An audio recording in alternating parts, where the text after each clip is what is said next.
তোমার নাম কি? নাম কি? আসেন আপনি আসেন। এবার ছেলের বউ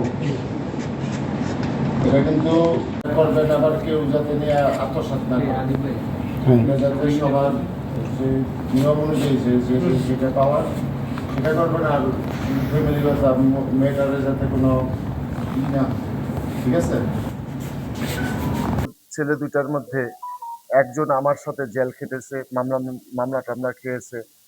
তো সেই ছেলেগুলো আজকে এই দুঃসময় পেরিয়ে আজকে এখানে আসার পরে তারা একটা দুর্ঘটনায় নিহত হয়েছে। এই পরিবারগুলো অত্যন্ত ক্ষতিগ্রস্ত। আমরা সিটি কর্পোরেশন তাদের পাশে দাঁড়িয়েছি। আমরা আশা করি আজকে দুইটা পরিবারকে 10 লক্ষ টাকা করে 20 লক্ষ টাকার দুটো চেক হস্তান্তর করলাম এবং তাদের দুই পরিবারের থেকে দুইজনকে আমরা এই সিটি কর্পোরেশনে চাকরির ব্যবস্থা করেছি। আশা করি এই পরিবার দুটি তাদের যে উপার্জনক্ষম আহ, উদীয়মান যে পরিবারকে হাল ধরার যে ব্যক্তি দুজনকে হারিয়েছে সেটা কিছুটা হলেও তারা এর মাধ্যমে তারা ফিল আপ করতে পারবে।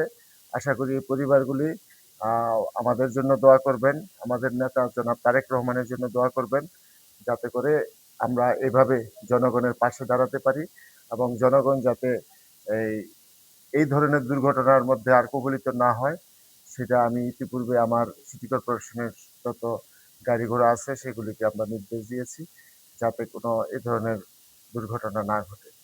তো আমরা চেষ্টা করব নারায়ণগঞ্জ থেকে সকল ধরনের দুর্ঘটনা কে প্রতিহত করার জন্য। সেই ব্যাপারে আমরা সজাগ রয়েছি। আমরা এই পরিবারের সাথে আছি। সবাইকে ধন্যবাদ।